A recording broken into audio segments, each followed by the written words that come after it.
बहुत बहुत स्वागत। आप देख रहे हैं मथुरा हलचल न्यूज। आइए बढ़ते हैं आज की ताजा खबरों की ओर।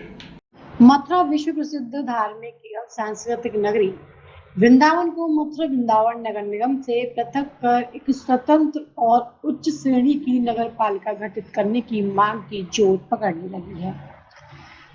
इस संबंध में जिलाधिकारी के माध्यम से उत्तर प्रदेश की मुख्यमंत्री और नगर विकास विभाग के प्रमुख सचिव को एक पत्र प्रेषित किया गया। पत्र में वृंदावन के विशिष्ट धार्मिक, सांस्कृतिक और नगर आवश्यकताओं को ध्यान में रखते हुए इसे अलग नगरीय निकाय का दर्जा देने का अनुरोध किया गया है। पत्र में उल्लेख किया गया है कि वर्ष 2017 में वृंदावन और मथुरा को मिलाकर नगर निगम बनाया गया था। हालांकि वर्ष 2020 में कोरोना महामारी के बाद से वृंदावन आने वाले श्रद्धालुओं की संख्या में अप्रत्याशित वृद्धि हुई है।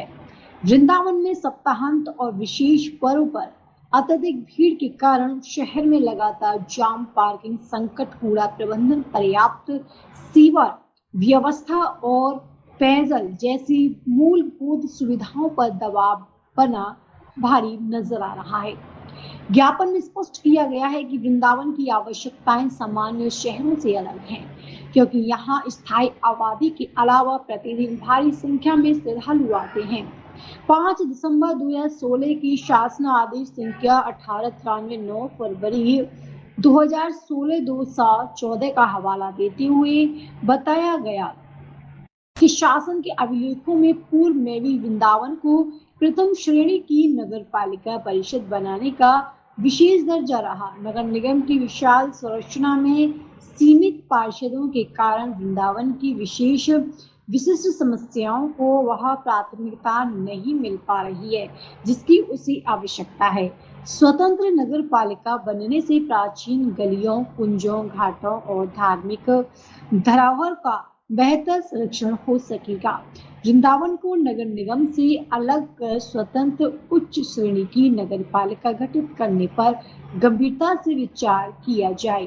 बढ़ती जनसंख्या और श्रद्धालु भार को देखते हुए स्वतंत्र नगर निकाय की प्रशासनिक और वित्तीय आवश्यकताओं का अध्ययन किया जाए। जिलाधिकारी मथुरा की अध्यक्षता में एक संत समाज, स्थानीय जनप्रतिनिधियों, व्यापारियों और प्रबुद्ध नागरिकों के साथ विचार विमर्श कर शासन को विस्तृत प्रस्ताव भेजा जाए। पत्र में कहा गया है कि अयोध्या और काशी की तर्ज पर वृंदावन को भी उसकी वैश्विक महत्ता के अनुरूप सक्षम प्रशासनिक व्यवस्थाएं प्रदान करना समय की मांग है, ताकि देश विदेश से आने वाले श्रद्धालुओं को विश्व स्तरीय सुविधाएं मिल सके। आज हम वृंदावन एक ग्रेड नगर पालिका हेतु ज्ञापन देने के लिए डीएम साहब को आए हैं, क्योंकि जब से नगर निगम में वृंदावन नगर पालिका सम्मिलित कर ली गई है, तब से वृंदावन नगर में साफ सफाई, अन्य समस्याएं, उनका समाधान नहीं हो रहा।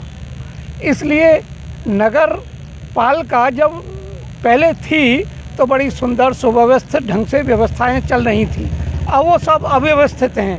हमारी मांग ये है, और ये हमारी नगर पालिका बहुत प्राचीन है, 1866 में इसकी स्थापना हुई, जो कि मथुरा नगर पालिका 68 में स्थापित हुई, 1818 में। बहुत पुरानी है, आध्यात्मिक नगरी है, उसके अनुरूप इसका विकास होना चाहिए, वो नहीं हो पा रहा है। और आज जो विकास की आंधी चली है उसमें प्राचीनता समाप्त हो गई। अब प्रशासन ये कहता है कि यमुना खादर में निर्माण नहीं होना चाहिए, अवैध निर्माण है, और प्रशासन ने ही परिक्रमा मार्ग को अवरुद्ध कर दिया, पक्की कंक्रीट से पूरी परिक्रमा को घेर दिया। जो प्राचीन व्यवस्थाएं थीं वो सुंदर थीं, आधुनिक होड़ में सब सत्यानाश हो गया है वृंदावन के स्वरूप का।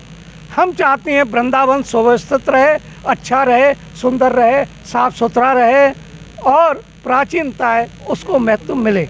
इसलिए हम नगर निगम एक ग्रेड की स्थापना की मांग करती हैं, नगर पालिका की मांग करती हैं। उन्होंने आश्वासन दिया है आपका ये डिमांड बढ़ाया जाएगा, आपकी सब व्यवस्थाएं सुनी जाएंगी। अच्छा वातावरण में उन्होंने हमसे वार्तालाप किया, बहुत सुंदर। मांग नहीं रखी जाती तो क्या आप द्वारा आगे की प्रेजेंट? देखिए, ये आगे की बात है, हमारा संघर्ष अनवरत चलता रहेगा। यहाँ दिया है, योगी साहब से मिलेंगे और उनसे भी ऊपर केंद्र तक चलेंगे हम। हमारा अभियान निरंतर जारी रहेगा जब तक कि एक ग्रेड नगर पालिका हमारी स्थापित नहीं होती है, तब तक के लिए। मेरा नाम जितेंद्र सिंह राणा। कहाँ से आए आप? हम लोग वृंदावन से आए हैं। कार्यालय पर आए, किन बंदों किन मांगों को लेकर आए? हम लोगों ने एक वृंदावन को ए ग्रेड की नगर पालिका के लिए एक जन अभियान के लिए हमने शुरुआत की है, क्योंकि ये देखा जा रहा है कि वृंदावन की समस्याएं प्रशासन नहीं संभाल पा रहा है।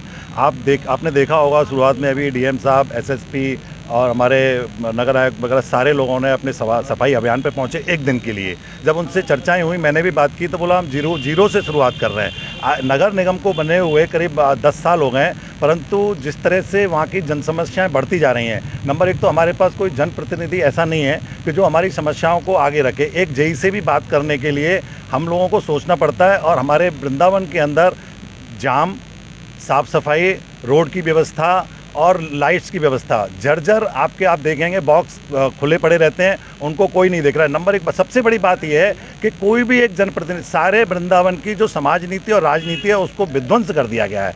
तो हमारा अभी डीएम साहब से हम मिले हैं, हमारे सीनियर सिटीजन्स भी हमारे साथ थे, उन्होंने इसको अच्छी पहल कहा है, और हम अभी वृंदावन में एक जन समर्थन और निकाल रहे हैं। एक सभी लोगों से जनसंपर्क करके एक हस्ताक्षर अभियान चलाएंगे और उसको हम मुख्यमंत्री जी को हम प्रेषित करेंगे। तो हमारा मानना ये है कि अभी हमको नगर पालिका चाहिए। वृंदावन में अपन नगर आयुक्त शासन द्वारा नियुक्त हैं, वो बैठते नहीं बैठते? नगर आयुक्त साहब पहले बैठते थे, अभी वो चले गए। उसके बाद मुझे पता ये और चला है कि नगर आयुक्त की पोस्ट भी खत्म कर दी है, वहाँ पर कोई और बैठा दिए गए हैं। एक अभी महिला का वहाँ पे पोस्टिंग आई थी, वो भी नहीं पहुँची है वहाँ पे। बात की जाए मूलभूत सुविधाओं को लेकर, नगर निगम मंगलवार की यहाँ प्रतिदिन संविधान दिवस रखा था मंगलवार को, तो इसको लेकर आप कभी गए? नहीं, हम गए, हमारे जाने से होगा क्या ये बताइए। हमारे पास पहले 25 जो है वार्ड मेंबर्स हुआ करते थे, वो अपनी बात एक साथ, 9 हमारे पास पार्षद हैं। पार्षद का आप लेवल समझ सकते हैं। जब पार्षद की नहीं सुनी जा रही है तो वहाँ हमारी क्या सुनी जाएगी। हमारा एक जनप्रतिनिधि वृंदावन को लेकर प्रतिनिधित्व करेगा तो हम उनसे बोल सकते हैं, वो अपनी बात आगे रख सकता है। हमारा जनप्रतिनिधि इस अभी लेवल का है कि वो मथुरा में भी अपनी बात नहीं रख पा रहा है। हम शासन प्रशासन और लखनऊ तक अपनी बात किस तरह से रख पाएंगे। और आप जानते हैं कि वृंदावन इस समय विश्व प्रसिद्ध धार्मिक स्थल है, और वहाँ पर जितने लोग आते हैं, आप कभी वहाँ जाके भी आप दर्शनार्थियों से बात कीजिएगा, सभी ये लोग होते दोबारा नहीं आएंगे। तो आप नगर आयुक्त वृंदावन में नहीं बैठते हैं? बिल्कुल नहीं बैठते हैं, नहीं बैठ रहे, अभी नहीं बैठ रहे हैं। आप कार्यालय कब गए थे वृंदावन? हम तो जाते रहते हैं कार्यालय, और अभी तो वहाँ पर कोई पोस्ट ही नहीं है। जो पोस्ट थी उसको वो उनका पोस्टिंग हो गई है। पाठक जी थे एक शायद वहाँ पे, जो है वो भी हम वहाँ से स्थानांतरण हो गए। वहाँ पर नगर आयुक्त जो मैडम आई हैं नहीं पहुंची है, उन्होंने अभी ज्वाइन नहीं किया है। और ये समस्या, आपकी बात मैं समझ रहा हूँ कि वहाँ अपर नगर आयुक्त हैं, पर हमारी जन समस्याओं को सुनने के लिए कोई, हमारी जन समस्याओं को एक साथ रखने के लिए प्रतिनिधित्व तो नहीं है। वहाँ की वृंदावन की समाज नीति, राजनीति बिल्कुल ख़त्म कर दी गई है। आप ये बताइए, आज 17 नगर निगम हैं यूपी के अंदर, एक भी नगर निगम का आप नाम बता दीजिए 2 शहरों से जोड़ के बना हो। मथुरा वृंदावन, ये क्यों भाई? आपने 51 गाँव इससे जोड़े हुए हैं, आप गाँव से बराबरी वृंदावन की कर रहे हैं। वहाँ की मूलभूत सुविधाओं को आप कर नहीं पा रहे हैं। आप लोगों को वहाँ पे उतरना पड़ रहा है। भाई क्यों उतरना पड़ रहा है? आप हमसे बोलते हैं, हमसे कहा जा रहा है कि एक मिनट, हमसे कहा जा रहा है कि आप साफ़ सफाई कीजिए, आप सहयोग कीजिए। जब हम आपसे कह रहे हैं जन समस्या है कि हमको जनप्रतिनिधि चाहिए, तो क्यों नहीं कर रहे हैं? हम आपको सिर्फ सहयोग देने के लिए हैं। हम अब असहयोग आंदोलन चलाएँगे, हम कोई सहयोग नहीं करेंगे। जब तक आप हमको एक प्रतिनिधि नहीं देंगे, हम असहयोग आंदोलन चलाएंगे। तो आपको सुननी पड़ेगी, या तो हमें सुविधाएं दीजिए। अगर ये लोग सुविधाएं दे रहे हैं तो आएँ, बैठें, मीटिंग करें, बैठें, वहाँ के नागरिकों के साथ बात करें। आप लोगों ने हमारे पास कुछ भी ऐसा नहीं छोड़ा है कि जिससे हम अपनी समस्याओं को रख पाएँ।